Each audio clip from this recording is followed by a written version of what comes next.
What's up, everybody, and welcome back to another Alchemy Monday. I'm joined by my co-host, Eros Up. Eros, go ahead and tell them where they can find you and what you've been working on. Hey Headless, you can find me on Twitter at Eros to Ethos, and you can find me on YouTube at Eros Up. Um, let's see, I put out a video recently about the Neptune-Saturn conjunction, and that's coming up in February, so it's worth checking that out. And I'm hoping to get another video out soon about fate and necessity. Very interesting. That actually goes along perfectly with your name because Aphrodite is, excuse me, said to be in charge of the three fates. So it's perfect timing. We're going into February, Yeah, the most dreaded month of the year. very true, very true. All right, so let's see. What do we have for? Well, you wanted to show everybody first and foremost how to get the fastest way to the planetary hour and date and all the rest of that stuff. So let's pull that up just to give everybody the resource. Yeah. It's just nice. It's easy to get to if you ever need a convenient way to find that. But there's so many sources online, honestly. But if you go to AstroSeek and you go to current planets, it'll show you the current planets, but it also shows the planetary day and hour and the next hour. So it's pretty nice. It's nice to have that one resource that you know you can go to and find exactly what you need. So if AstroSeek works for you and you're an astrologer, this would be good for any budding alchemists that want to use that resource. So AstroSeek, good to go. AstroSeek is amazing. They have so many things, so many things.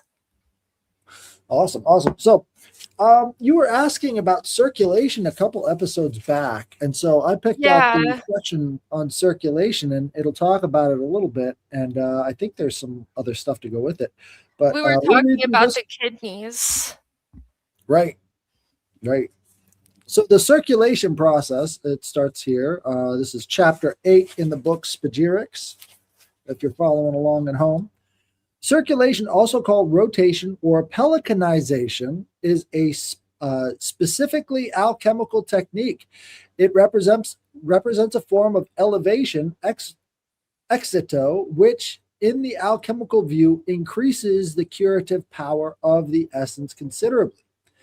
Exaltation is a process whereby a preparation is brought to a higher, subtler plane of the matter and into higher energy. See figures 1 and 2. Let's see here. So this is a pelican up here, right? See the little arms on the pelican? Now that it comes up from the bottom and then drips back down in a constant circulation, right? But figures 1 and 2 are not on these pages, but that is a pelican. The temperature remains low. Rotation should always proceed gently and not too violently. If we wish to apply the technique of rhythmic circulation, we switch the heating off after a few hours and let the matter cool. After a few more hours, we heat again. Frequently, circulation is done during the day while cooling is done at night. The process is repeated 7 times, therefore extended over a week. It should then be called sevenfold circulation. The 2 main side arms of the pelican allow the reflux action of the condensate into the lower belly of the vessel, while the upper belly provides space for the expansion of the vapors. In warm countries, the rotation can easily be done in the sun. If we wish to rhythmicize, we put the circulation vessel in the refrigerator overnight. With a pump over a suitable glass tube with a stopcock, a vacuum can be produced, which is what I wanted to do with the vacuum sealer, which can also results in good rotation at low temperatures.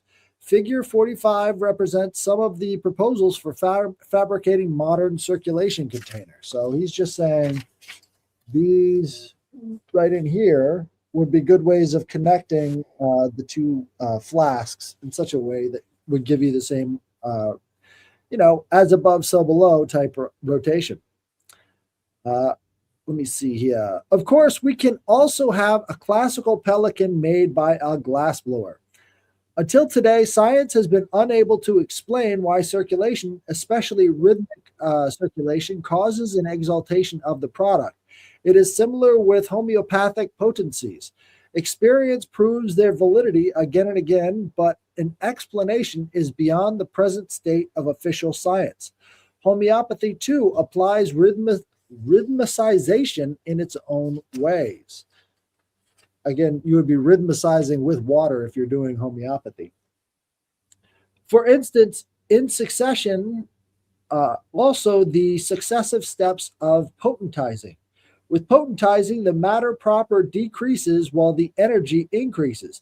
By contrast, with circulation, the quantity of the matter remains constant. For some preparations, circulation is a must, for without its application, certain preparations would be incomplete. So, certain alchemical mixtures require that. And so, I thought I'd bring it up. Yeah. And if you think about it, that's how spiritual alchemy is too. Like you're getting rid of the impurities. Right? You would almost say like the heat is sort of a annealing process or creating a much harder product. And so we're constantly in the state of being circulated over and over and over again to purify, yes, elevate.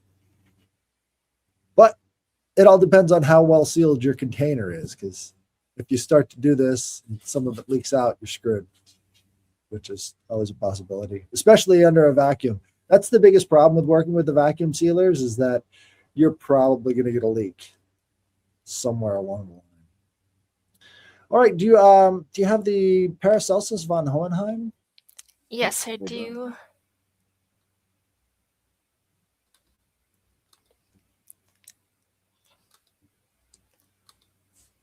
Okay. Right. So we were on chapter 7. This is the Philosopher's Tincture by Paracelsus. Okay. And we're on chapter 7, titled Concerning the Renovation of Men. Some of the first and primitive philosophers of Egypt have lived by means of this tincture for 150 years. The life of many, too, has been extended and prolonged to several centuries, as is most clearly shown in different histories, though it seems scarcely credible to anyone, for its power is so remarkable that it extends the life of the body beyond what is possible to its congenital nature and keeps it so firmly in that condition that it lives on in safety from all infirmities. And although indeed the body at length,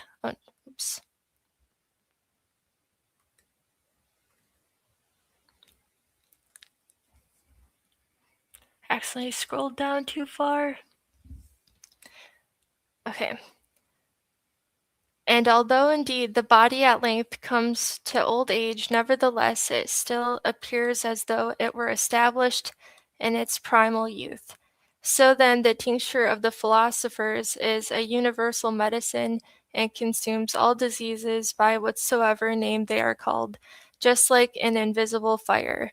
The dose is very small, but its effect is most powerful. By means thereof I have cured the leprosy, venereal disease, dropsy, the falling sickness, colic. Isn't colic something that you get in your hair? No, colic is a baby thing. You get a colicky baby, and then they are, very upset all the time, and they've got this certain type of nursery water. No, that not nursery water. Do not buy nursery water. But there's a certain type of preparation for colicky babies. I forgot what it is. Scab and similar afflictions. Also lupus, cancer, noli me tangere, I don't know, fistulas, and the whole race of internal diseases, more surely than one could believe. Of this fact, Germany, France, Italy, Poland, Bohemia, etc. will afford the most ample evidence. Now, sophist, look at Theophrastus Paracelsus. How can your Apollo, Machaon, and Hippocrates, is that right? Yeah, Hippocrates. He's Thank the you. Hippocratic Oath guy. Stand against. Okay, sorry. Let me reread that. How can your Apollo, Machaon, and Hippocrates stand against me? This is Catholicum of the philosophers, by which all these philosophers have attained long life for resisting diseases, and they have attained this end entirely and most effectively. And so, according to their judgment, they named it the tincture of the philosophers. For what can there be in the whole range of medicine greater than such purgation of the body, by means whereof all superfluity is radically removed from it and transmuted. For when the seed is once made sound, all else is perfected. What avails the ill-founded purgation of the sophists, since it removes nothing as it ought?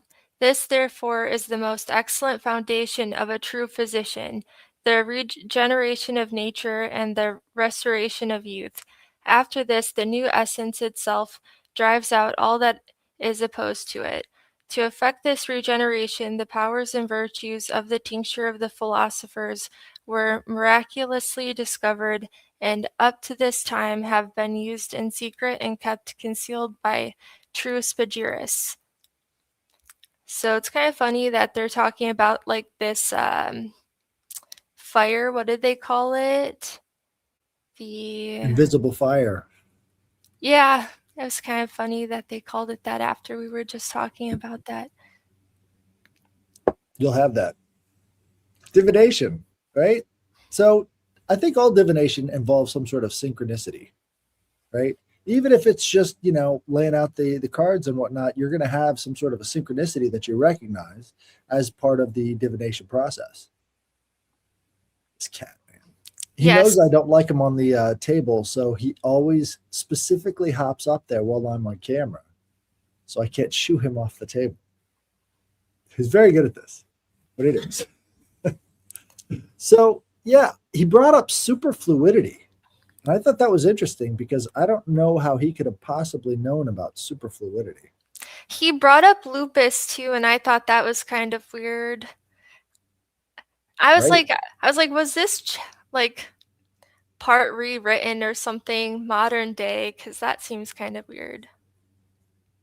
Well, I mean, lupus has been around for a while, right? I mean, I don't it's know. Let me Google it's it.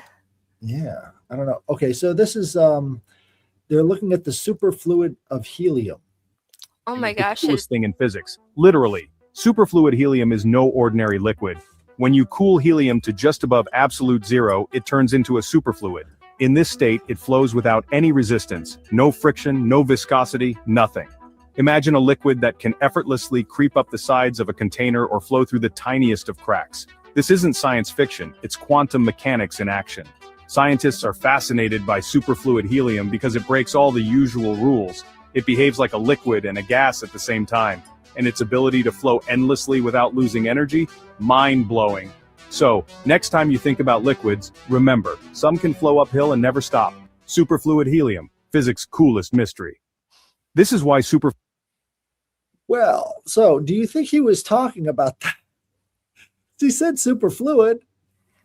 Um, I mean, he said super fluidity, but let All one me. word, right? He said, for what can there be in the whole range of medicine greater than. Ah, he was. Sorry. Than such purgation of the body by means whereof all superfluidity is radically removed from it and transmuted. So, I don't know. It's funny. Maybe the concept of superfluidity existed back then, but not the substance, or maybe. Because I mean, now that would still take too much math. They're not doing that kind of level of math for that type of thing to be projected. He's saying remove some sort of superfluidity from it. I don't know. That is a good question, actually. I have no idea. Me either. Well, let's dowse for it. So there's a lot of ways of dowsing, and I figure I'd do some sort of practical application in this episode, since the tubes were the wrong size. So I've got to go back and Is that a pendulum? yeah, I thought I'd do a key pendulum. So usually what you would do is you would have a piece of paper under it. You're going to draw a big circle, right? Just to make everything super clear. And you're going to have clockwise being yes.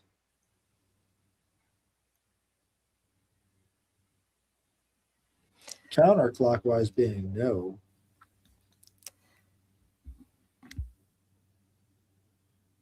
What other things should you mark on the circle? That's not how I do it. Up and down, maybe? Left and right?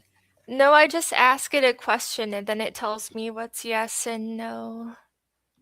Like, I'll ask it if I'm wearing like a black shirt, I would be like, am I wearing a yellow shirt? And then however it swings would be no. And then you Okay. can do that for yes. So then for maybe that's kind of hard because you have to like ask a question that is not a yes or no. Well, I like to draw it out so that I can have some sort of a gauge in terms of how high up you need to hold it over the object, because you want to be able to get the full swing of the object that you've drawn. So you don't want to hold it too close to your hand, because you could have more of an influence over it than you should. But sure. So let's ask a question. Yeah, test it out. Test the circle out.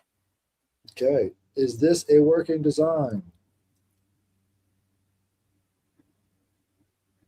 Really clear clockwise. All right. What other questions? Is A the first letter of the alphabet?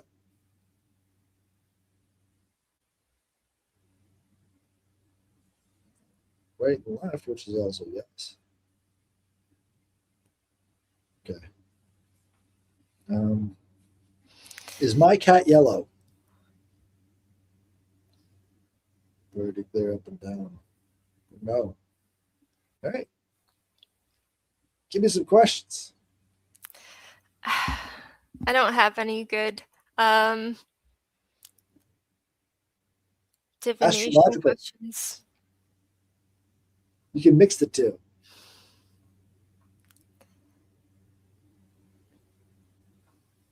So you could ask about the Jupiter Neptune conjunction. Okay.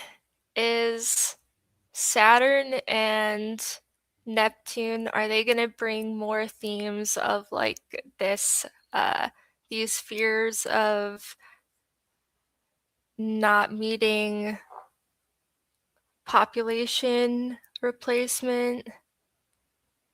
It's a big left and right, which is yes.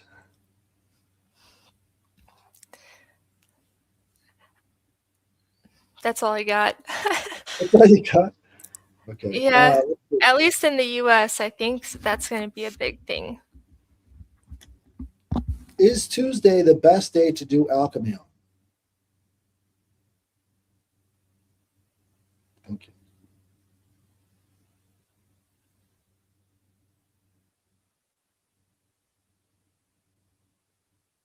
I'm not getting anything. Is Monday the best day to do alchemy on? Really clear clockwise. Monday is the day, ladies and gentlemen. If you're doing any alchemy preparations, this is the day, even though nothing's been working for me. But once it's up and running, that's when the magic happens.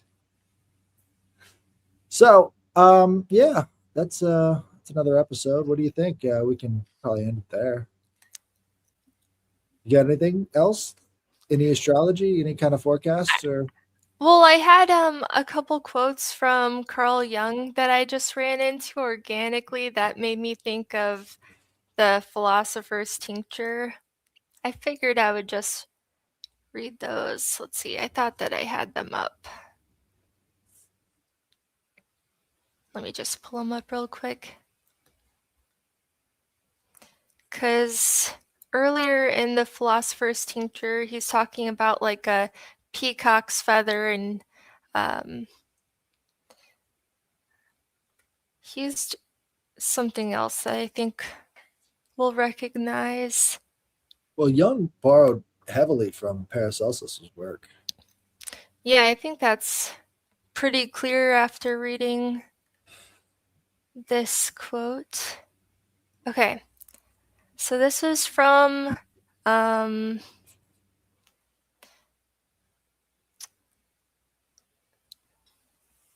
his, Red Book.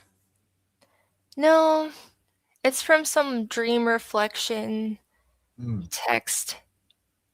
But he says, in the language of the alchemists, matter suffers until the negredo disappears, when the dawn aurora will be announced by the peacock's tail, cauda pavonis, and a new day will break. The leucosis or albedo, but in this state of whiteness, one does not live in the true sense of the word. It is a sort of abstract ideal state. In order to make it come alive, it must have blood. It must have what the alchemists call the rubedo, the redness of life. Only the total experience of being can transform this ideal state of the albedo into a fully human mode of existence. Blood alone can reanimate a glorious state of consciousness in which the last trace of blackness is dissolved, in which the devil no longer has an autonomous existence but rejoins the profound unity of the psyche. Then the opus magnum is finished. The human soul is completely integrated. That's awesome. Isn't it? Yeah, it is. I mean, he frames it perfectly. That matches up with what the alchemists say about, the matter into the philosopher's stone. Mm-hmm. Yeah. Absolutely. Well, that was awesome. So we'll see you guys again next week. I'll have some proper tubing. And so we'll see if alchemy is done better on Mondays than on any other day. Thank you guys. See you next time.